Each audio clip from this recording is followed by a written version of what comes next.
Franklin tried to persuade Webster that this was a way to go. Webster writes in the dissertations on the English language, and he dedicates that to Franklin.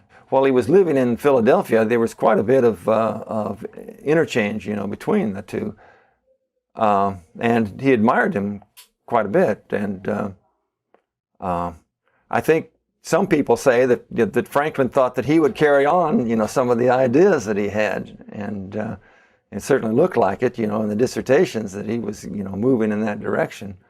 But Webster was a stick in the mud and pretty much dismissed these ideas that Franklin had. And it wasn't until 15 years later that Webster began to understand the need for paying attention to spelling. And in fact, it's to his credit that when he recognized this, he said flatly, "I was wrong," and Franklin was right. We need to reform the spelling.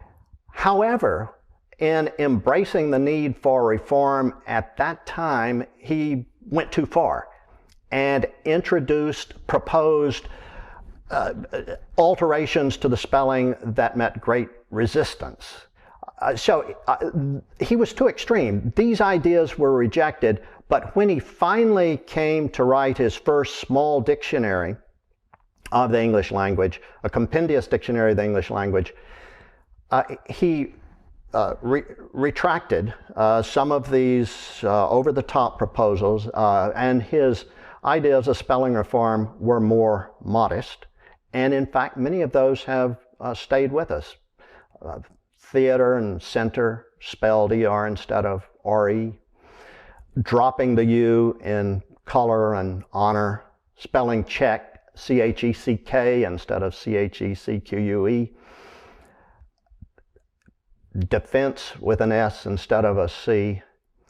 I think the only place where he proposed a change that didn't catch on, again, was with the final E, spelling determine without the final E, D-E-T-E-R-M-I-N.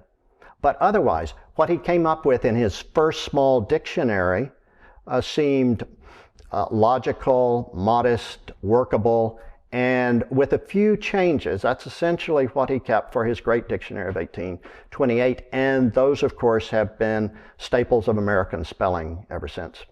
When he finally decided that the language had to be reformed, he would go around to printing houses and get the teenage boys who were setting type and give them a list of words, tell them how the word should be spelled. There was one man who was recounting this toward the end of the 19th century, and he was saying, when I was a 13-year-old boy, this small, pale-faced man came into the office and said, "Lad, take this list and spell these words this way. Center, C-E-N-T-E-R, theater, T-H-E, with them." And obviously, he had his effect. He didn't simply write his dictionary. He went around and campaigned for these changes. You could say, well, it didn't really accelerate literacy. They were kind of changes around the edges. The actual changes that he made, like taking the K out of music or something like that, were good abbreviations.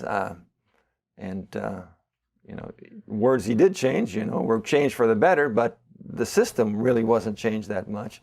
And so it still becomes, it's just as difficult to learn American English as it is to learn British English.